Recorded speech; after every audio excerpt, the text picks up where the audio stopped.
Am I playing small here? Am I constricting here? What is my supposed message? Welcome to the Soul Sourced Podcast, unconventional business advice for the highly creative, secretly sensitive, and wildly ambitious entrepreneur. I'm your host, Christine Kane. Let's do this.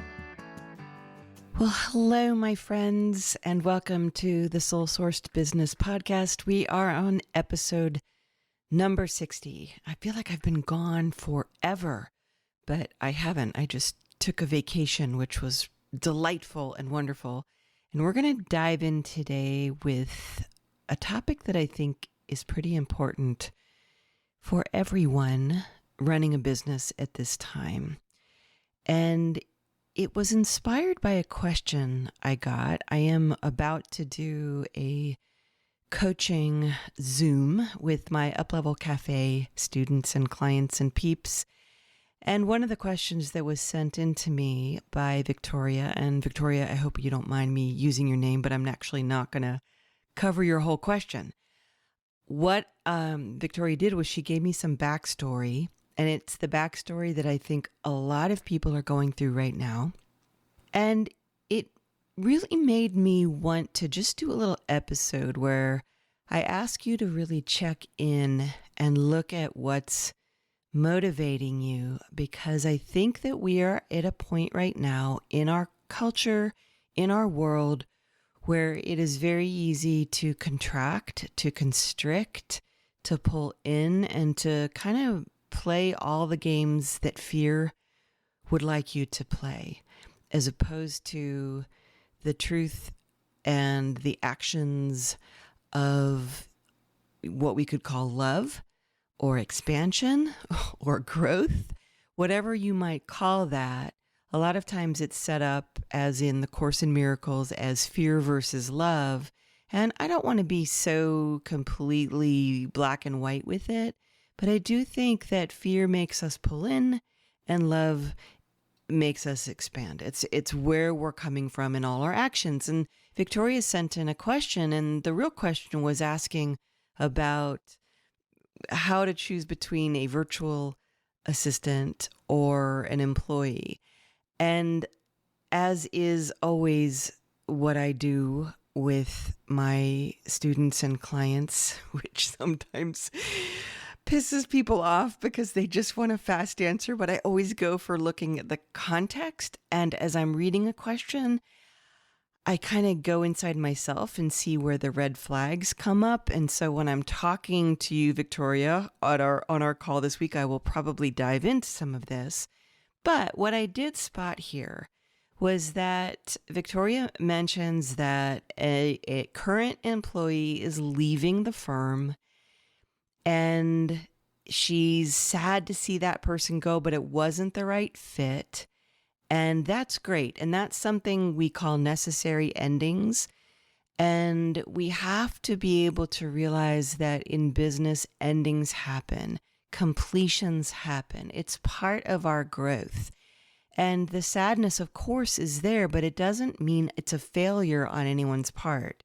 But where I really saw the growth possibility here is in the soul track, because what Victoria pointed out is that she has a senior partner in her firm, and that they've been in a place of feast or famine, like so many people during COVID, and there is a lot of hesitancy in her company about rehiring. And where Victoria is coming from is this sort of fear that, oh my gosh, all the added admin and marketing stuff is going to fall on me, including all her normal work. And then dealing with this, like, should we play small and just get a VA? And for those of you who don't know, a VA is a virtual assistant, and it's not somebody who's going to be a full-time employee. And the question is around that choice. But what I wanted to do, since I'll be talking to Victoria this week probably, is I wanted to look at this thing that happens that I've seen so many times, especially with my clients who have companies. And what happened when COVID hit was a lot of them had to let go of team and where they were spending too much, or where they were just throwing money at problems, or more often than not, where they were tolerating people and they let go of people. And there was a certain amount of freedom. It was hard. It was scary. A lot of people were kind of freaked, but there was a little bit of like, well, I kind of have no choice. And there's freedom in that you are forced to play your hand and get really clear and let people go. And then what starts to happen as we begin to rebuild is that what lingers is this fear of whether, it could be, am I going to make a mistake again? Or, oh my God, what if the tides turn and the world goes back to horribleness and we can't handle it? Or what if this famine stage stays forever? And so what we do, and in the case of this question, is someone is like, oh my God, the admin, all this stuff is going to fall back on me. I have a partner who's resisting me, and everyone in the business is playing small, and then therefore I want to play small. And I can't necessarily step into everyone's company and everyone's business and say, hey, you got to start thinking big. But really, I do think that at a time like this, it's very good to have a little bit of, self-summit, we'll call it, or Sunday summit. Some people call it a come to Jesus moment, where you're really saying, okay, wait a minute here. What is this company all about? What is this business all about? And am I gonna shrink? And am I gonna start doing admin? Is that really where my talent and my heart needs to be focused right now? Or would it be more expansive if I continued to do my genius work and we took the time and the potential tedious process time to hire a full-time employee? And that's not my answer. I'm not saying a VA or an employee are the best thing. What I'm really here to do is to say to everybody right now is that it's so easy to shrink. It is so easy to say, I'm going to do the safe thing and I'm going to not hire anybody, or I'm going to hire just any old person to have someone there and not really look at my business as something that could potentially expand. And all it really is it's the mindset of constriction versus the mindset of expansion. And all of our actions usually come from one place or the other place. And so where I would start in answering this question is not the tactical discussion, which I'm willing to be, to have with anyone who's considering hiring, but it really is the step back into yourself as the business owner and ask yourself, am I playing small here? Am I constricting here? What is my supposed message all about? And what is this work all about? And what am I here to model to people? And if I am going to if it's half-assing it, if I'm going to half-ass it, if I'm going to take a smaller route, is it coming from a place of fear? And if it is, can I see my way through to what the action would be if I were really coming from a place of expansion and really coming from a place of love? And there's no business coach in the world that can tell you what the answer is going to be to that. But any great coach is going to look at you and say, you have to find that energy within yourself. And then in the case of somebody who has a partner or other people in the company who are decision makers, is having that open conversation with the other person. Because a lot of times when you are in a situation, and I'm now speaking directly to Victoria, where you are the person who is seeking coaching, who is seeking different strategies and different ways of looking at your business, and you have a partner who's not doing that stuff, they're often going to see you as the one who's out drinking the Kool-Aid, and that something must be wrong with you because they're so caught up in their fear and they've been in feast and famine and they're all freaked out.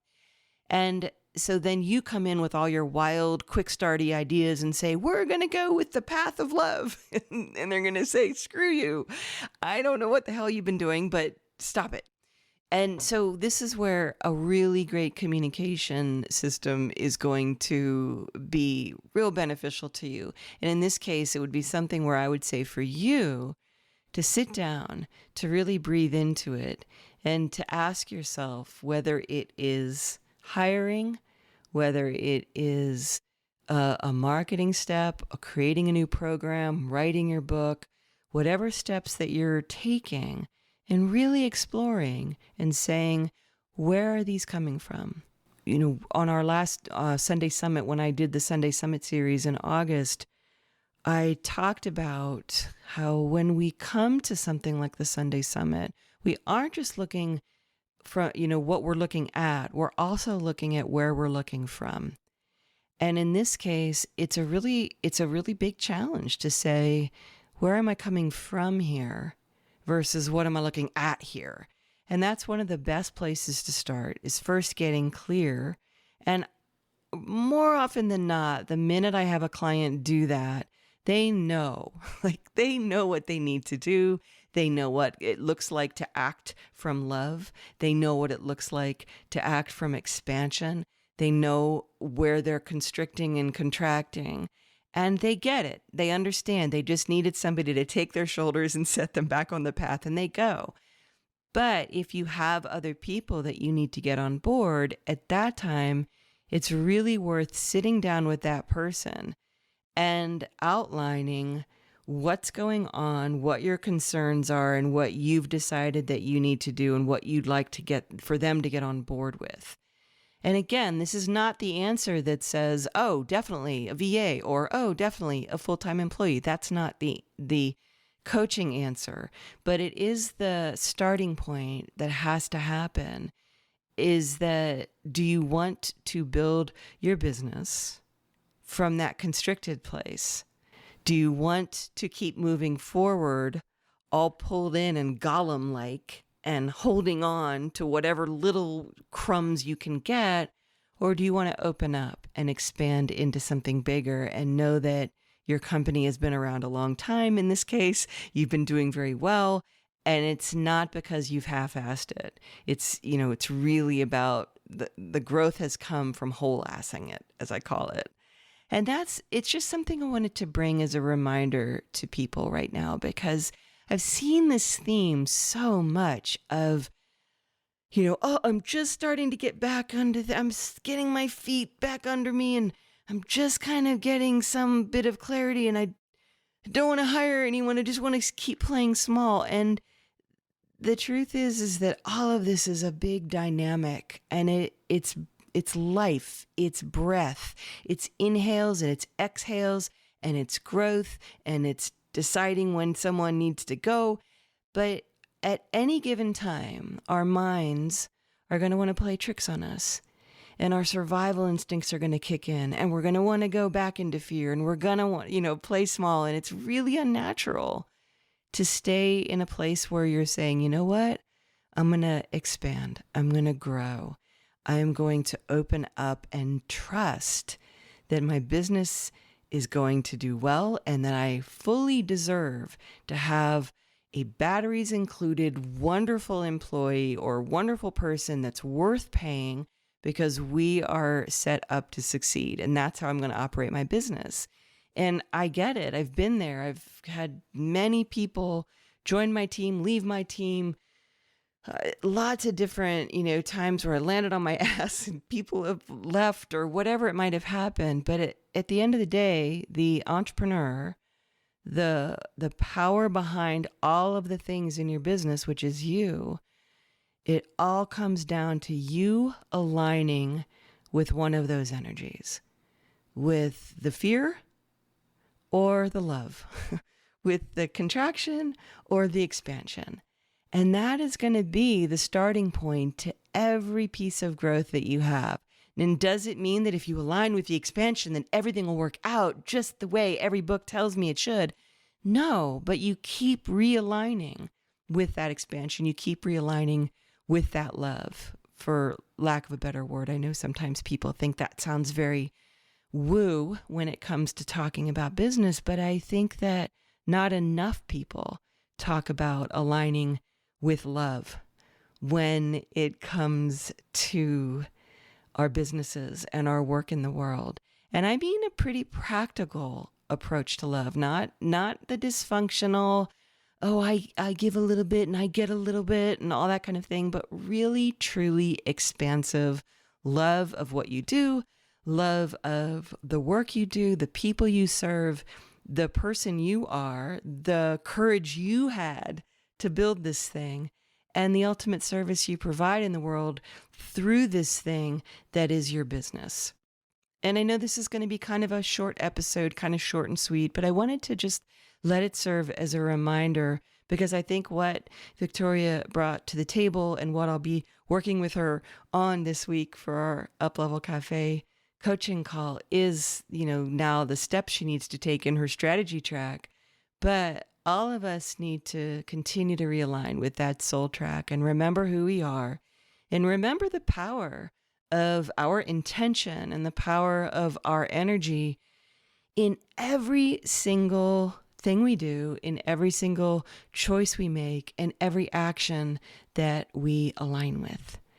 And with that said, I'm just going to leave you with that and simply say, hey, thanks for staying here with me and sticking it out and letting me have my vacation. And I'm glad to be back. And I will see you all next week.